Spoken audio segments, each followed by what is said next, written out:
சித்தர் வணக்கம். உலக தமிழ் அறிவாளிகளே, சித்தர்கள் காட்டிய வழியில் நலமுடனும் வளமுடனும் ஆனந்தமாய் பல்லாண்டு வாழ்வோம்.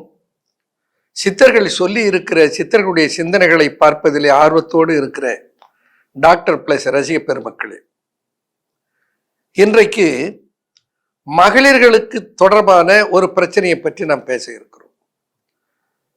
என்னன்னா, ஒன்று இருக்கிற பொருள் இல்லாட்டாலும் கஷ்டம், அதிகமாக இருந்தாலும் கஷ்டம். சொல்லுவார்கள், பணம் இல்லாதவன் வேதனைப்படுகிறான், அவதி உறுகிறான், பணம் பற்றாக்குறையினாலே கஷ்டப்படுகிறான். அவனை விட பணம் நிறைய வைத்திருப்பவன் அதிக கஷ்டப்படுகிறான். அது பணம் அவனை காப்பதற்கு பதிலாக அதை காப்பதிலேயே அவன் காலத்தை வீணடித்து விடுகிறான். இந்த மகளிர்களிடத்துல ஒரு பண்பு என்னன்னா, எது இருந்தாலும் அதிலே ஒரு குறையை காண்கிற வல்லமை அவர்களுக்கு உண்டு. எவ்வளவு சிறப்பாக இருந்தாலும் அதுக்குள்ளே ஒரு நுணை அவங்க கண்ணுக்கு தெரியும், நமக்கு தெரியறது இல்லை. அது குறை என்று நான் சொல்ல மாட்டேன், அது அவர்களுடைய இயல்பு. எப்படி பெண் என்றால் அதற்கென்று ஒரு தோற்றம், ஒரு அமைப்பு இருக்கிறதோ, அது போல ஆண் என்றால் ஒரு அமைப்பு, ஒரு தோற்றம் இருக்கிறதோ, அதுபோல இன்டான்ஜிபிள் கேரக்டர், தொட்டறிய முடியாத பண்புகளிலும் அப்படி ஒரு மாற்றம் இருக்கத்தான் செய்கிறது. அது தவிர்க்க முடியாதது. பொதுவா பெண்கள்ல அதிகமாக விரும்புவது இப்ப எடுப்பான மார்பகம் இருக்க வேண்டும் என்கின்ற ஒரு உணர்வு. மார்பகங்கள் எடுப்பாக இருக்க வேண்டும், மார்பகங்கள் வற்றிய நிலையில் இருக்கக்கூடாது. இது எல்லாரும் விரும்புவதுதான், பெண்களும் விரும்புவதுதான், ஆண்களும் விரும்புவது அதுதான். வள்ளுவ பெருந்தகை ஒரு இடத்துல சொல்லுவான், கல்லாதான் சொற்காமுறுதல் முலை இரண்டும் இல்லாதால் பெண்காமுற்று என்று ஒரு இடத்துல குறிப்பிடுவான். ஒரு கல்வி அறிவு இல்லாதவன் கற்றவனை போல தான் பேசுவதற்கு முயற்சிப்பது, மார்பகங்கள் இரண்டும் வளமாக இல்லாத ஒரு பெண் தன்மையை சுவைக்க விரும்புவதற்கு சமம் என்று சொல்லுகிறான்.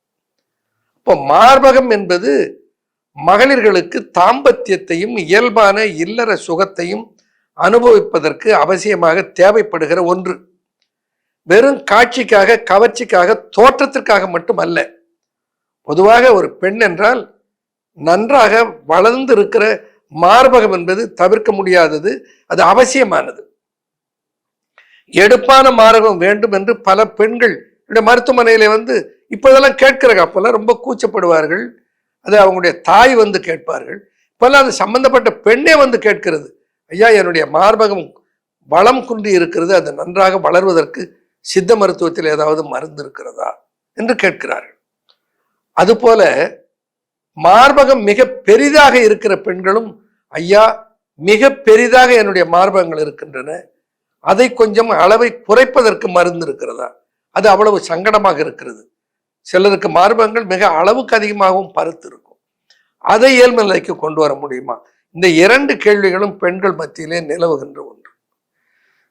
மார்பகங்கள் வளமாக பருத்து வர வேண்டும் என்றால் முதலில் நல்ல அதற்குரிய சத்தை கொடுக்கிற உணவுப் பொருட்களை எடுக்க வேண்டும். அதிலே முதல் நிலையிலே இருக்கிற உணவு வெந்தயம்.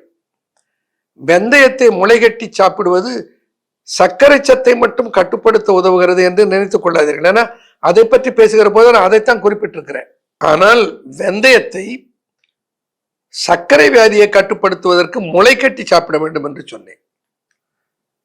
தனமானது நன்றாக வளமாக வர வேண்டுமானால் அதற்கு வெந்தயத்தை பசு நெய் விட்டு வறுத்து,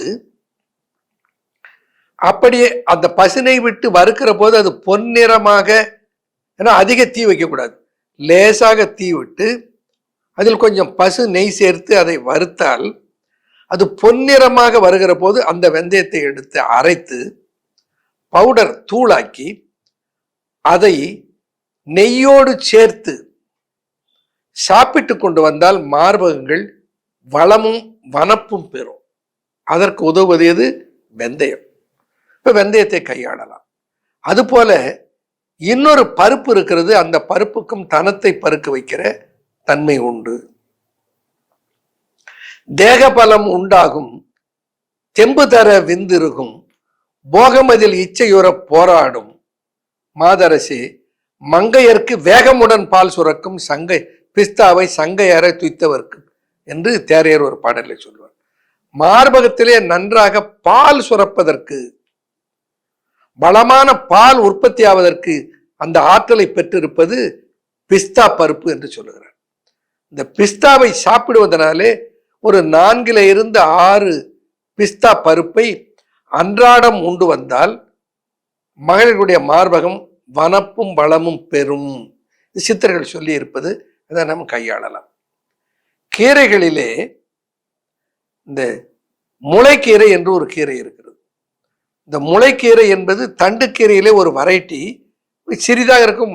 அதை கொண்டு வந்து வேரோடு பிடுங்கி வருவார்கள். முளைக்கீரையை அறுத்து எடுப்பார்கள், அரைக்கீரையை, சிறுகீரையும் வேரோடு எடுப்பார்கள்.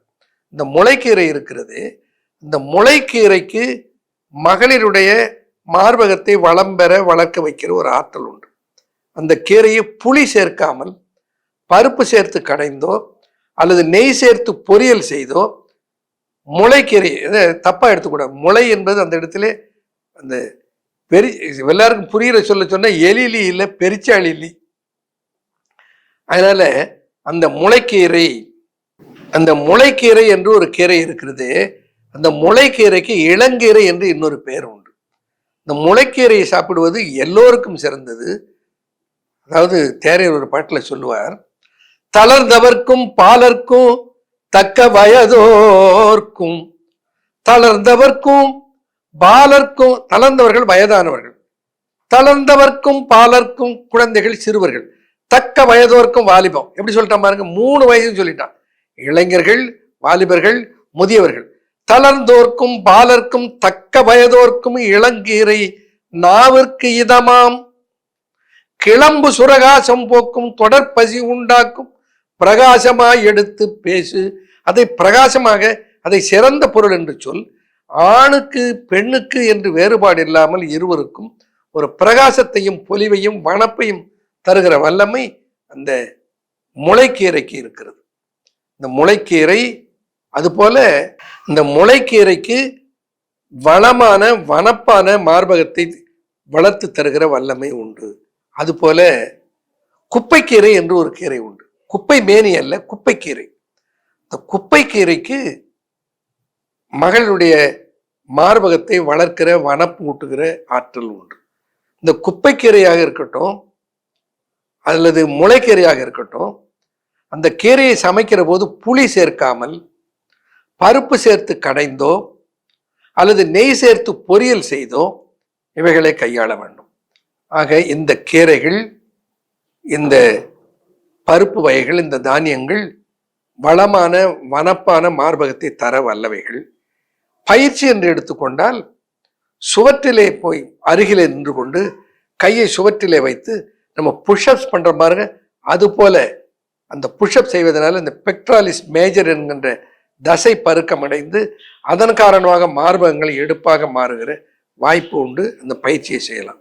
ஒரு சுவற்றிலே வைத்து இப்படி செய்து பழகிய பின்னால் கொஞ்சம் உயரம் குறைவாக ஒரு மேஜை மீது கையை வைத்து கொண்டு அந்த புஷ்அப்ஸ் செய்யலாம்.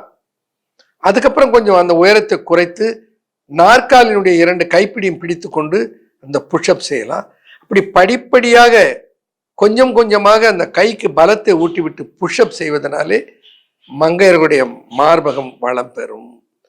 எக்ஸசைஸ் எல்லாம் என்னால பண்ண முடியாதுயா, எதையாவது கீரை காய்கறிகள் பருப்புகளை சொல்லுங்க சாப்பிட்றேன்னா அவைகளை சொல்லி இருக்கிறேன், அவைகளை சாப்பிடுங்கள். உடன் இந்த பயிற்சிகளை மேற்கொள்ளுங்கள். நல்ல வளமான வனப்பான வையகம் விரும்புகிற தனத்தை பெற்று மகிழ்ச்சியோடு வாழ வாழ்த்துகிறேன். நன்றி, வணக்கம்.